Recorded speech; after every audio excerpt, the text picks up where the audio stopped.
Jaya Radha Madhava Kunjabi Hari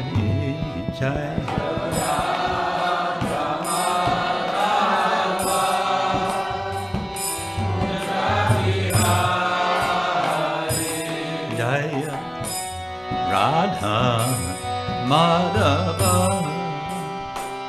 Kunjabi Hari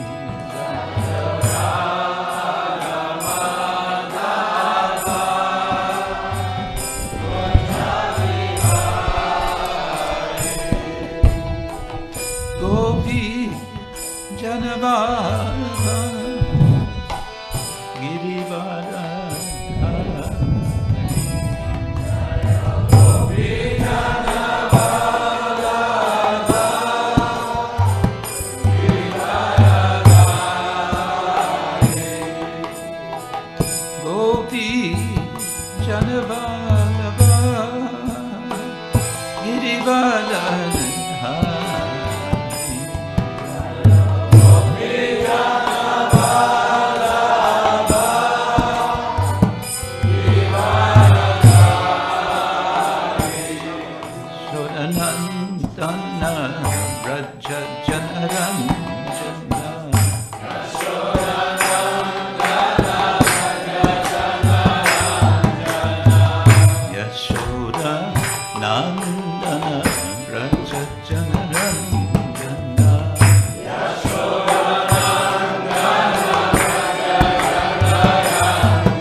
Hare Rama, Hare Rama,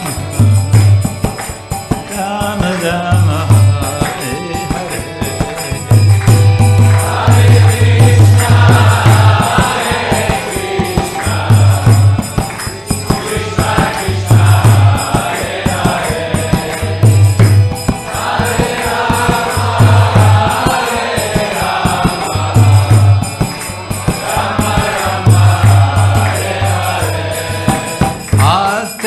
Krishna, Hare Krishna, Krishna Krishna, Hare Hare, Hare Rama, Hare Rama, Rama Rama, Hare Hare,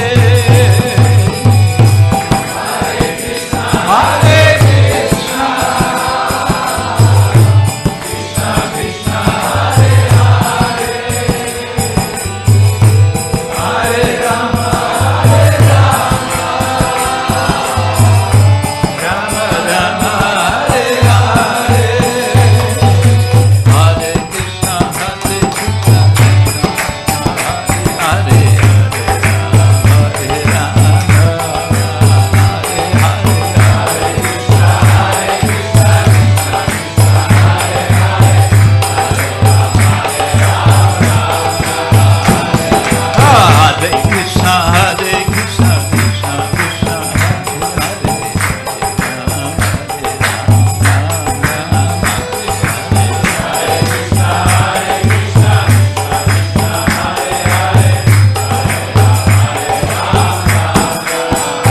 Hare Krishna, Hare Krishna, Krishna Krishna, Hare Hare, Hare Rama, Hare Rama, Rama Rama, Hare Hare,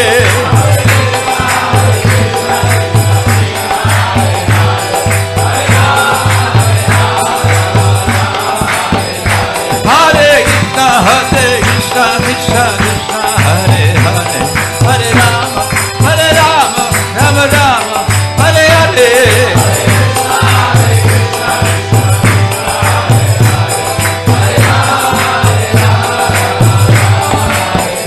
Haribo, Haribo, Haribo,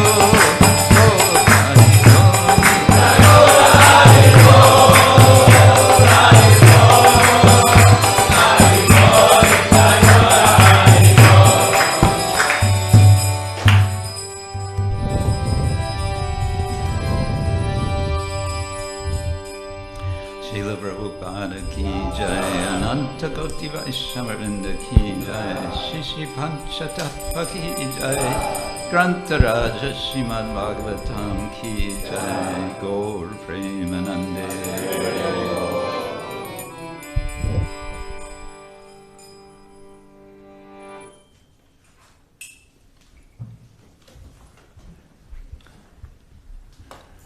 Move this here.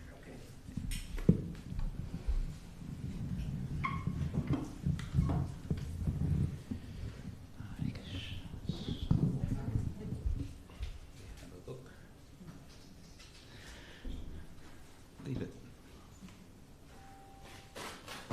Om Ajnanatimidandasya Jnananjana Shalakaya Chakshurunmilitam Yena Tasmai Shri Gurave Namah Shri Chaitanya Manobhishtam Sthapitam Yena Bhutale Swayam Rupa Kadamahyam Dadati Svapadantikam Vandeham Shri Guru Shri Guru Padakamalam Shri Gurun Vaishnavam Scha Shri Rupam Sagrajatam Sahagana Raghunatam Vitam Tam Sajivam Sadvaitam Savadutam Parijana Sahitam Krishna Chaitanya Devam Shri Radha Krishna Padam Sahagana Lalita Shri Vishakam Vitam Scha Nama Om Vishnu Padaya Krishna Pristaya Bhutale Srimate Bhaktivedanta Swamin Iti Namine Namaste Saraswati Deve Gauravani Pracharine Nirvishesha Shunyavadi paschatya-deshatarine vancha kalpatarubhyascha kripa sindhubhya eva cha patitanam pavanebhyo vaishnavebhyo namo namo. He Krishna karuna sindhu dinabandho jagatpate gopesha gopika kanta radha kanta namostute tapta kanchana gorangi radhe vrindavaneshwari rishabhanu sute devi pranamami hari priye. Jai Shri Krishna Chaitanya Prabhu Nityananda Shri Advaita Gadadhar Shivasari Gaura Bhaktavinda. Hare Krishna Krishna Krishna Hare Hare, Hare Rama Rama Rama Hare Hare. Hare Krishna Krishna Krishna Hare Hare, Hare Rama Rama Rama Hare Hare. Om Namo Bhagavate Vasudevaya. Om Namo Bhagavate Vasudevaya. Om Namo Bhagavate Vasudevaya. Om Namo Bhagavate Vasudevaya. Om Namo Bhagavate Vasudevaya. Om Namo Bhagavate Vasudevaya. Narayanam Namaskritya Naram Chaiva Narottamam Deving Saraswating Vyasam Tato Jayamudirayet Nashta Praeshvabhadreshu Nityam Bhagavata Sevaya Bhagavati Uttama Shloke Bhakti Bhavati Naistiki. Good morning, everyone. Today we're reading from Srimad Bhagavatam. And I believe we're reading from 9th canto. And this is chapter 6. And it's verse number 9. Verse number 9, okay. This chapter is called The Downfall of Saubhari Muni. But the subject of today's verse is not yet Saubhari Muni. Rather, it's about a certain Vikukṣi who is a son of King Ikṣvāku, who is a son of Manu. It's one of many what I would call curious stories in the 9th canto. The 9th canto especially seems to have curious stories or accounts. All right, let's chant. Jñātvā putrasya tat karma. Jñātvā putrasya tat karma. Jñātvā putrasya tat karma. Jñātvā putrasya tat karma. Guruṇābhihitaṁ nṛpaḥ. Guruṇābhihitaṁ nṛpaḥ. Guruṇābhihitaṁ nṛpaḥ. Guruṇābhihitaṁ nṛpaḥ. Deśān niḥsārayām asa. Deśān niḥsārayām asa.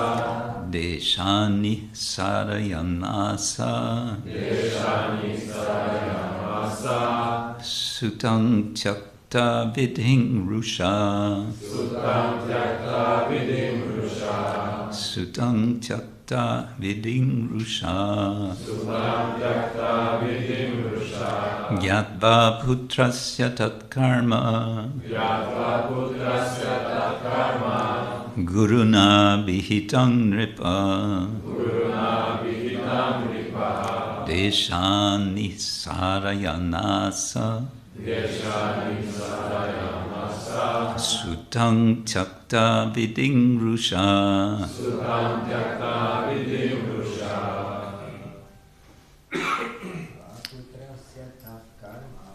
Jñātvā putrasya tatkarma, guruṇābhihitaṁ nṛpaḥ, deśān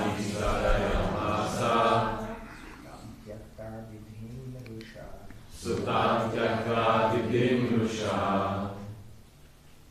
Jñātvā putrasya tatkarma, guruṇābhihitaṁ nṛpaḥ, deśān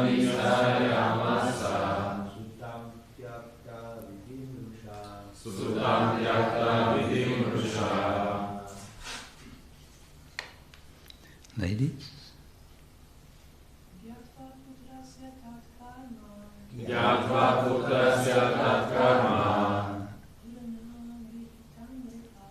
guruṇābhihitaṁ nṛpaḥ, deśān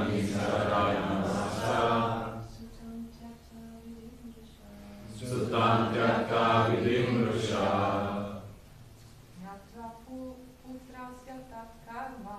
Jñātvā putrasya tatkarma, guruṇābhihitaṁ nṛpaḥ, deśān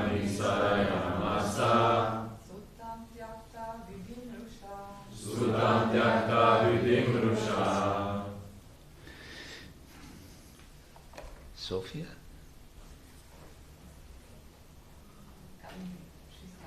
Kalini, sorry, yes.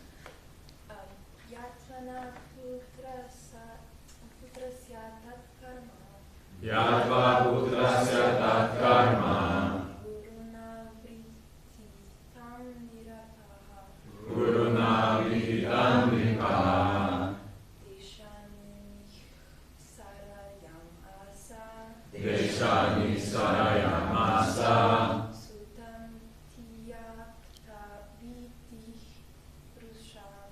sutam tyakta-vidhiṁ ruṣā. Very good. Okay, what's it mean?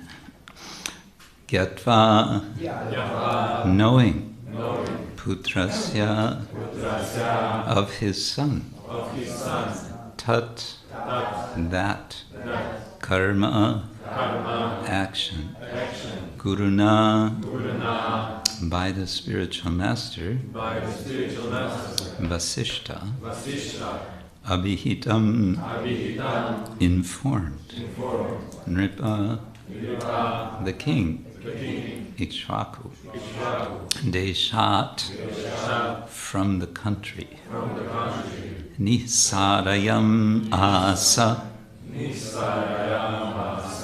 drove away, sutam, his son, tyakta-vidhiṁ, because he violated the regulative principles, ruṣā, out of anger. Translation, and there's no purport. Translation by His Divine Grace, A.C. Bhaktivedanta Swami Śrīla Prabhupada Ki Jai. When King Ikṣvāku, thus informed by Vasiṣṭha, understood what his son Vikukṣi had done, he was extremely angry. Thus, he ordered Vikukṣi to leave the country because Vikukṣi had violated the regulative principles. Now, some of us may be wondering, what is this all about? So I'm going to back up to read from verse 6, 7, and 8, and get some context. Verse 6, During the months of January, February, and March, oblations offered to the forefathers are called aṣṭakā-śrāddha. The Śrāddha ceremony is held during the dark fortnight of the month. When Mahārāja Ikṣvāku was performing his oblations in this ceremony, he ordered his son Vikukṣi to go immediately to the forest to bring some pure flesh. Verse 7, thereafter, Ikṣvāku's son Vikukṣi went to the forest and killed many animals suitable for being offered as oblations. But when fatigued and hungry, he became forgetful and ate a rabbit he had killed. Does that mean that he ate it raw? Verse 8, Vikukṣi offered the remnants of the flesh to King Ikṣvāku, who gave it to Vasiṣṭha for purification. But Vasiṣṭha could immediately understand that part of the flesh had already been taken by Vikukṣi, and therefore he said that it was unfit to be used in the Śrāddha ceremony. Okay, and then we have today's verse. When King Ikṣvāku, thus informed by Vasiṣṭha, understood what his son Vikukṣi had done, he was extremely angry. Thus he ordered Vikukṣi to leave the country because Vikukṣi had violated the regulative principles. And that's the story of Vikukṣi. The 9th canto of Bhagavatam is, of course, the final canto prior to the 10th canto, and so we're getting the sort of final accounts within the greater section of the Manus, because we're getting essentially the story of one day in the life of Lord Brahma. And within that day there are so many Manus, and those Manus are being described beginning with Canto 4 and going through Canto 9. And then there are various personages who appear from or in relation to the Manus, and we hear more expanded accounts of them when there is some relationship to the Lord or the devotees of the Lord, or if that person is a devotee of the Lord. So Bhagavatas and Bhagavan, this is the subject of the Bhagavatam. And then sometimes we get such a interlude, a little story in between, such as this, where we may ask, what is the point? And I can only say the point, one point can be that following regulative principles can be very important. The word here, the phrase is vidhi. Vidhi, there's vidhi and there's niṣedha. There's what's to be done and there's what's not to be done. And in this verse it says tyakta-vidhiṁ, having given up the regulations. This made the father of Vikukṣi angry. this whole subject, the subject of sacrifice and sacrificing animals and killing animals is, we find it sort of coming to the surface at times in the Bhagavatam, where it's recognized as it's something which can be done if it's done properly according to vidhi. But even if it's done according to vidhi, according to rules, it can be dangerous. And that's one of the lessons in the fourth canto to King Vasiṣṭha, when Narada is speaking to him. You've been doing all these rituals which involve animal sacrifice, and you've really lost the plot, we say in English. You think you're being very religious, but what are you actually doing? You're just killing lots of animals. Some of the specifications for some of these animal sacrifices involve quite a lot of animals.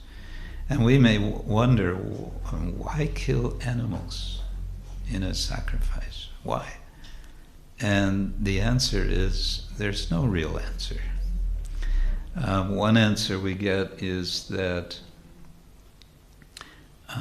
it's a process of testing the efficacy of mantras. And since there's no one able to chant those mantras properly today, the animals that are supposed to be, through that process, brought back to life, there's no one able to do that. Therefore, in this age, it is forbidden to do these sacrifices. But still, we may wonder why this animal sacrifice. And I'm myself wondering here, this is quite unusual. It's describing killing animals in the forest and then bringing them for sacrifice. I've never heard of this before. The normal process is that a live animal is brought and is killed at the place of sacrifice, not within the specific, the shala, the actual arena of the yajna, but just outside. And it's not wild animals that would be killed, rather it's domestic animals.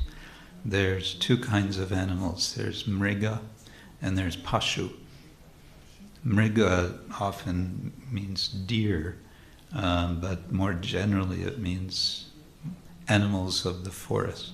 We get the word marga from mriga, and they're running through the forest. And pashu is an animal that is tied.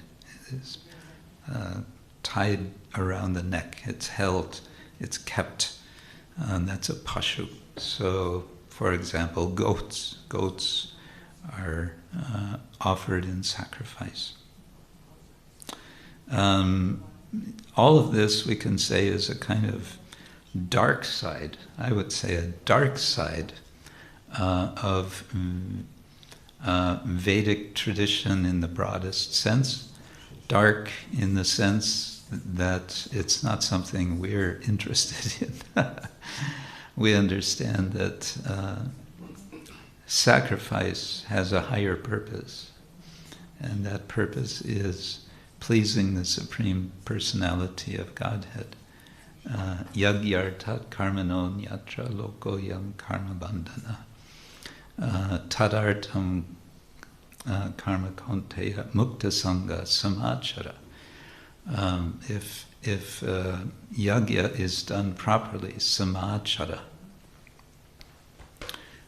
then it's pleasing to the Lord, and if not, it's binding. It's pleasing to the Lord and it's liberating. Otherwise, it's binding. So yajna is a religious activity which can be actually dangerous if you don't do it right.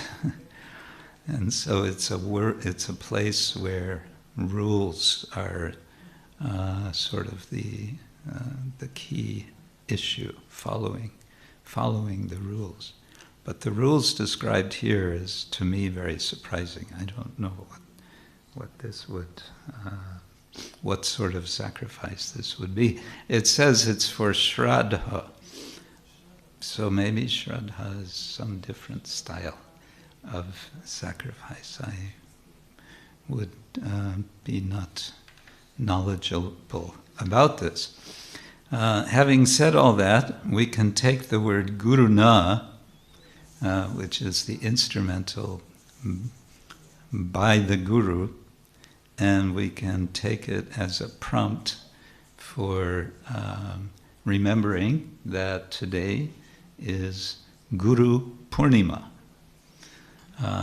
Purnima because it's the full moon. Anybody notice this night that it was full moon? Beautiful full moon and clear sky. Very, very striking. It's also the beginning, depending on which system is followed, it's the beginning of Chaturmasa. Chaturmasa means literally 4 months, and 4 months, these particular 4 months are the 4 months when Lord Vishnu goes on holiday. He takes a long rest. He goes to sleep for 4 months. Yeah. And when Lord Vishnu sleeps, you don't want to disturb him. But his sleeping is not like our sleeping. His sleeping is yoga nidra.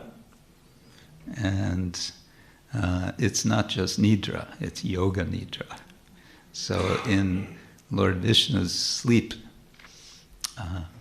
wonderful things are happening. And one of the wonderful things that's happening is in the last of the 4 months, the month of Damodar.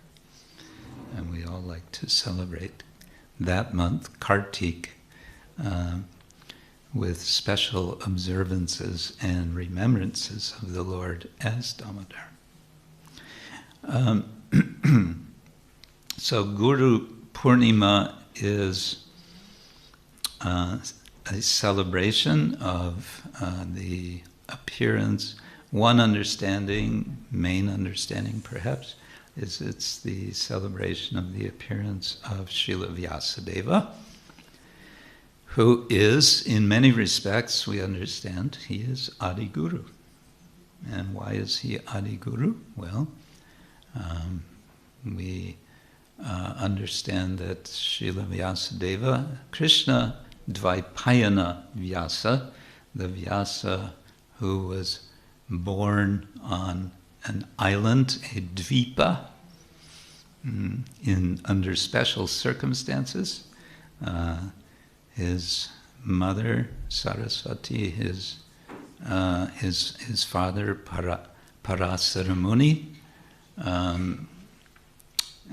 produced or invoked, we might want to say, Vyasa, who then demonstrated his special identity, Shishi Panchatattva Ki Jai, special identity as Guru by, first of all, making the Veda accessible to us.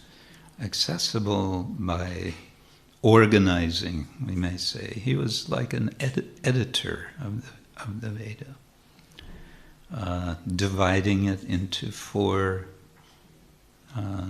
samhitas, Rig, Sama, Yajur, Atharva, assigning each of these 4 Vedas to 4 different sages, and then compiling the Mahabharata and then feeling very dissatisfied. And that is what is described in chapter 4 of the first canto of the Bhagavatam, as the explanation of how it came about that the Bhagavatam was written or was compiled.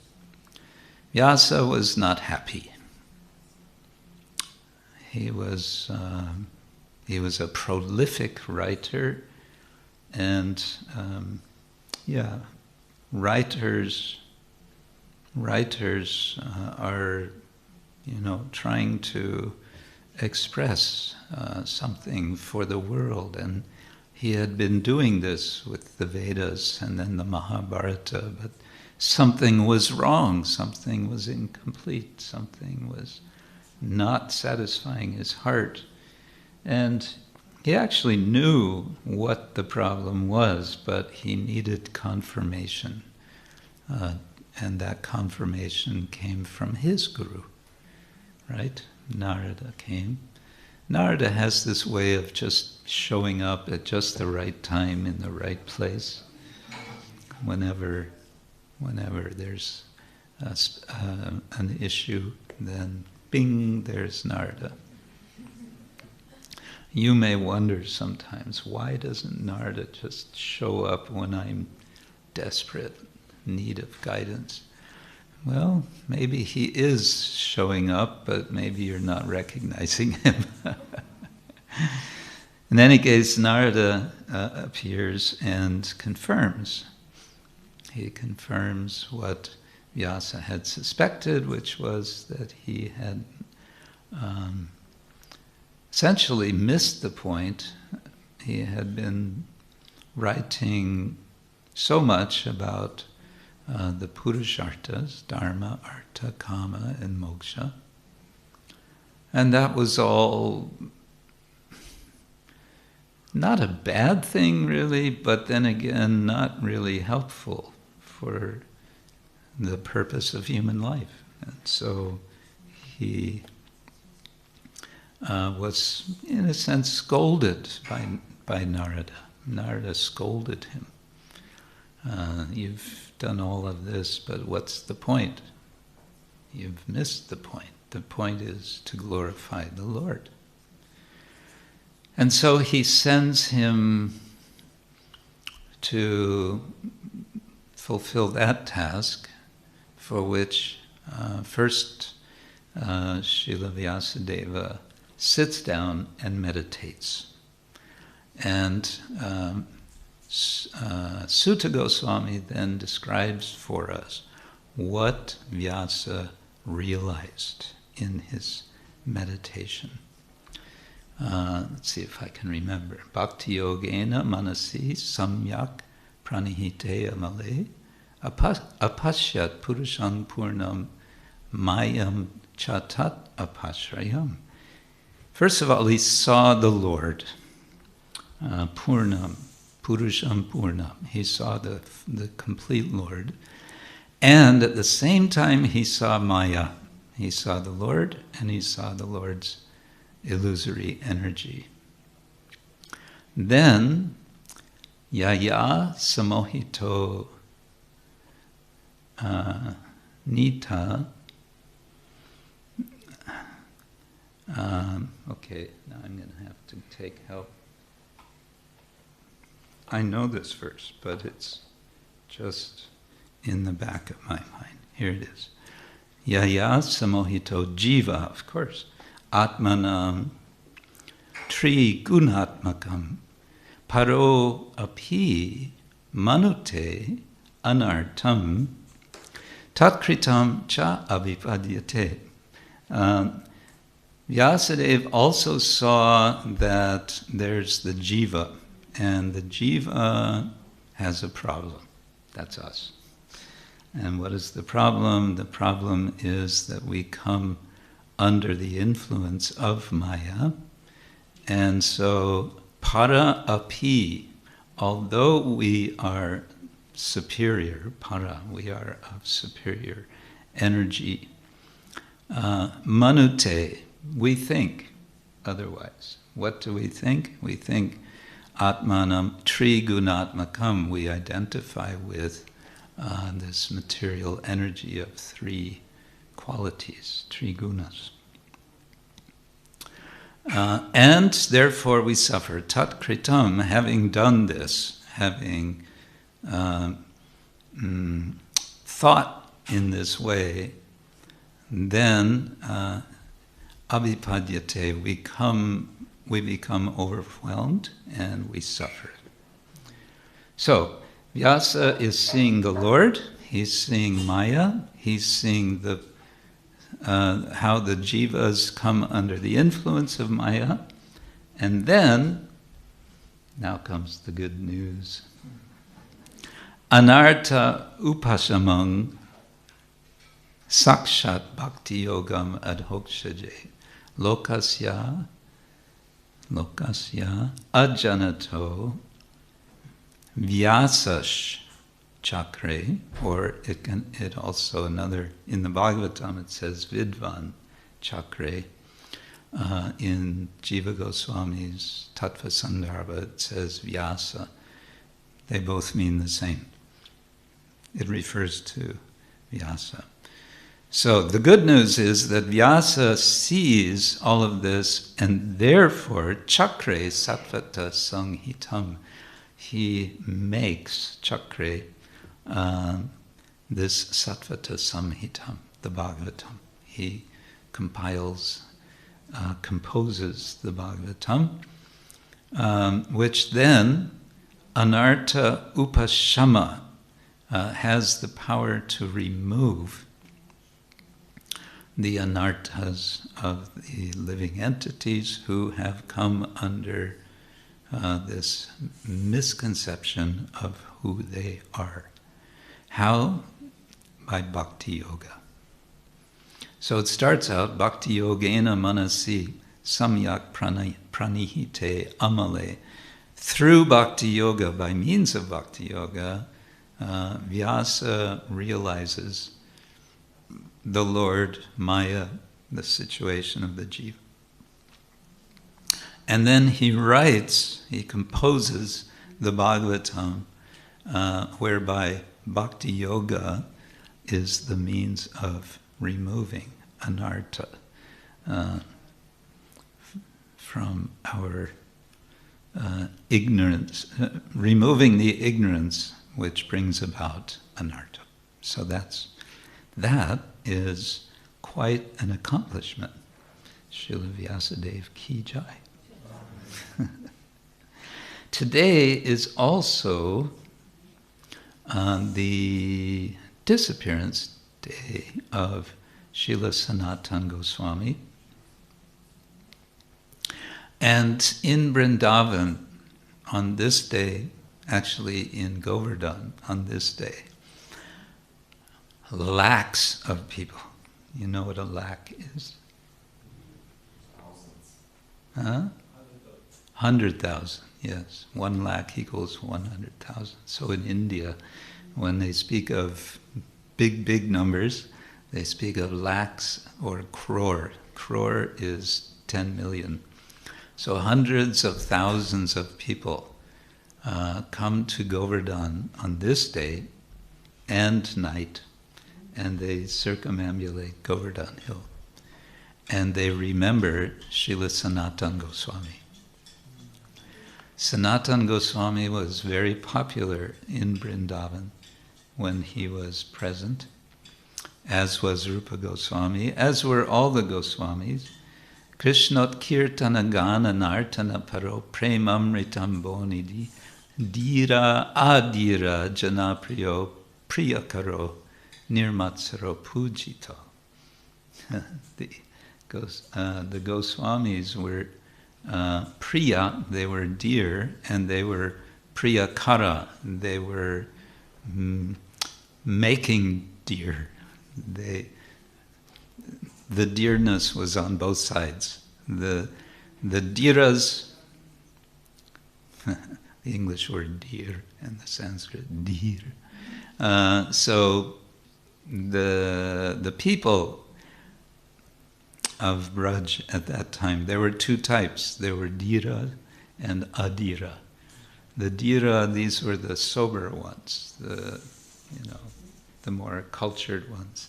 And adhira, they were not sober, not cultured, maybe a little, just simple folk. And dhira, adhira, jana, priya, they are dear to the Goswamis. They were dear to the Goswamis, and the Goswamis were dear to them. Priya, priya kara. So Sanatana Goswami in particular, he was the older brother of Srila Rupa Goswami, and we celebrate him very much. Srila Prabhupada especially liked, I think he had a special liking for the story of Sanatana Goswami's escape from prison to go to Vrindavan.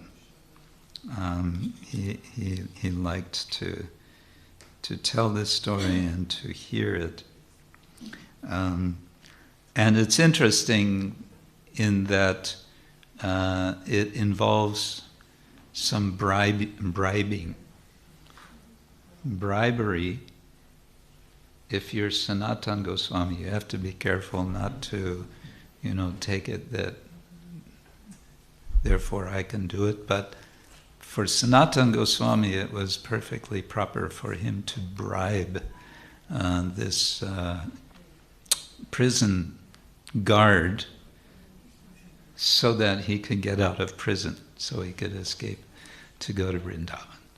We don't have any problem with the ethics of Sanatana Goswami bribing, right? For that purpose.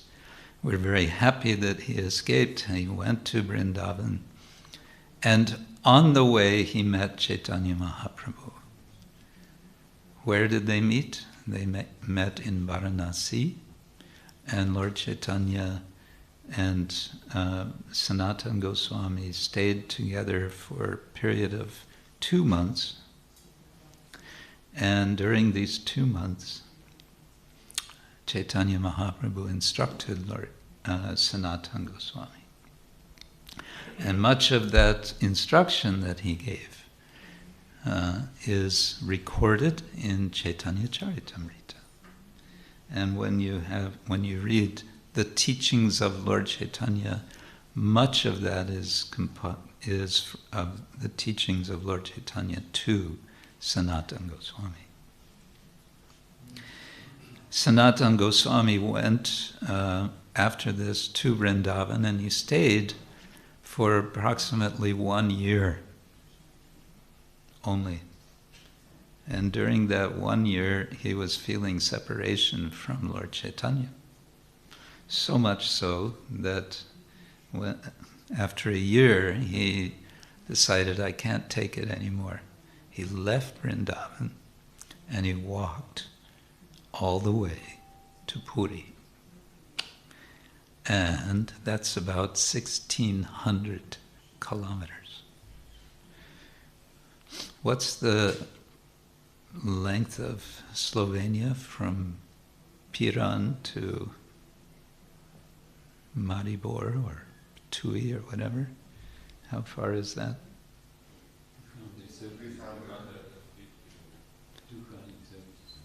270 kilometers. Okay, so multiply that by, 7 or something. And that's the distance that Sanatana Goswami walked. Of course, Lord Chaitanya had walked from Puri to Vrindavan prior to that. Then he came back. They met in Varanasi. So, Sanatana Goswami came back to Puri, and on the way he contracted some sort of eczema, some skin condition, and it was apparently quite a serious condition, so much so that he was considering to give up his life. because he was feeling, I am untouchable now. I'm just, my whole life is just, I'm a hopeless case. He was feeling so distraught. And he was just, I don't think he told anyone. He was just thinking that his life is without purpose in this way. And of course, Chaitanya Mahaprabhu knew what he was thinking. And so he confronted him. He said, what is this? You're thinking about taking your own life, but you can't do that. Why you cannot do this? Because your body is not your body. Your body is my body.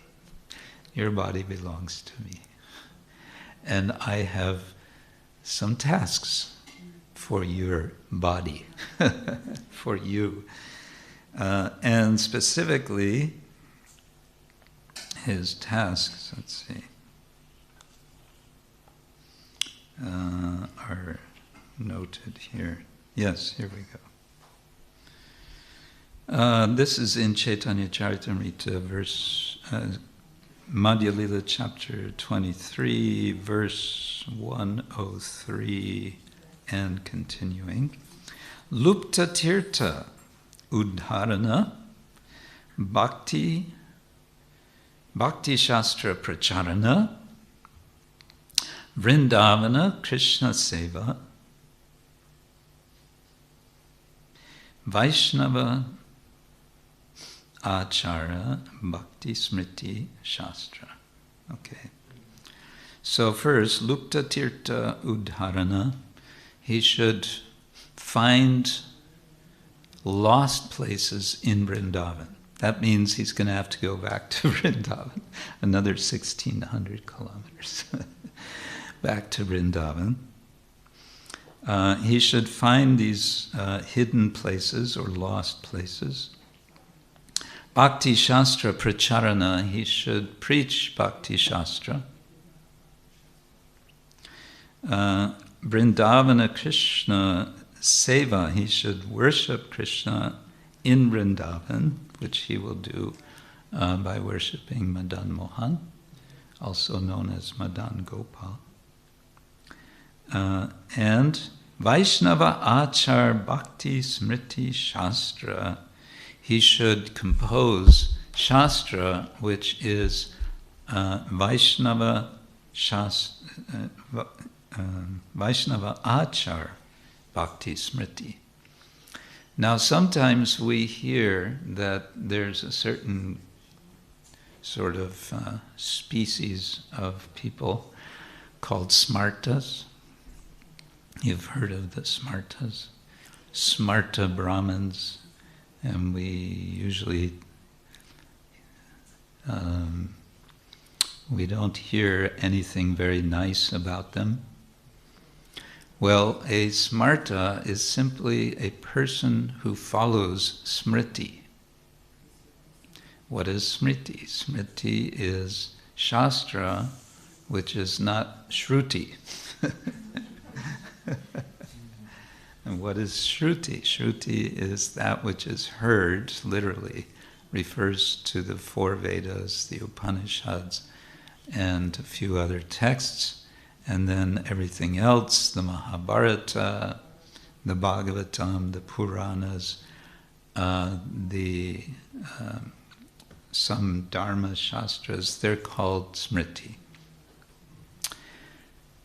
So, someone who follows those is a smarta, but more technically it's someone who follows smriti, which is giving vidhi, or regulations, how to follow or how to worship 5 deities. So that practice we're not interested in, but the point I want to make is that we follow smriti, but which smriti we follow?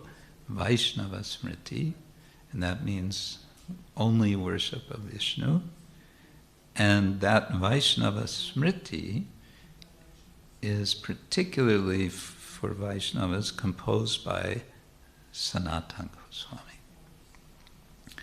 And what is the text that he wrote? It's called the Hari Bhakti Vilasa. And the Hari Bhakti Vilasa is a big compendium, it's a big book, it's been translated, but now it's being translated for the first time in a critical edition by one devotee in Finland. He's working on a critical edition with commentary, Brigupada Prabhu. It's going to be a first-class translation with commentary based on 100 manuscripts. That's what a critical edition is, because the manuscripts will have variations. Now I'm getting off on a rather detail, and it's getting late, so maybe I should end here. But I wanted to say one more thing which came to my mind this morning about the function of Guru, since today is Guru Purnima. And what came to my mind as a possible interesting and useful analogy for the function of the Guru comes from chemistry. Chemistry? Yes, chemistry. What is the analogy? Have you heard of catalysis? You know what is... So catalysis is what happens when you have a chemical which is called a catalyst. And what does a catalyst do?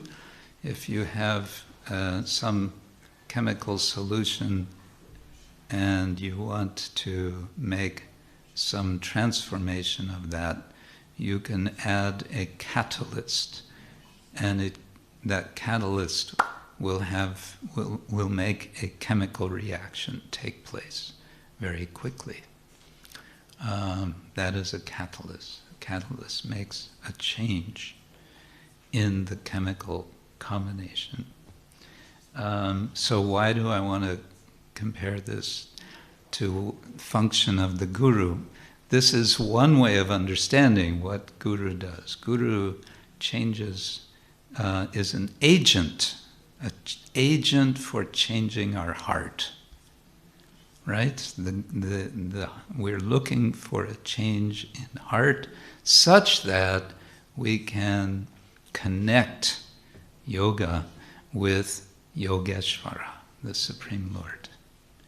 So the Lord is there, He's in the heart, and we are there, the jiva, but getting that connection, how does that happen? That happens with the Guru. Jai. Hare Krishna. So that's my little analogy for the morning. It's a process of catalysis.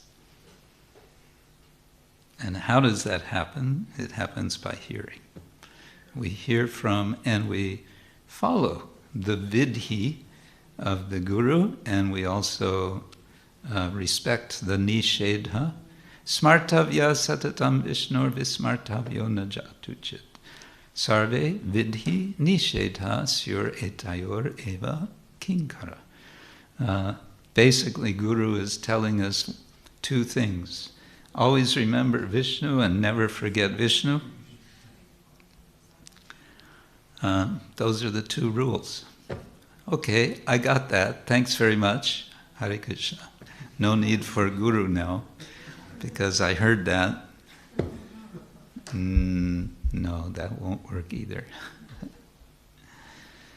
Okay, sorry for going on so long. I know we have a schedule. I wish you all the best for Guru Purnima today. Let your day be purna. Let it be complete by always remembering the Lord and never forgetting Him. Is that all right? Shri Shri Pancha Tattva Ki Jai. Hare Krishna.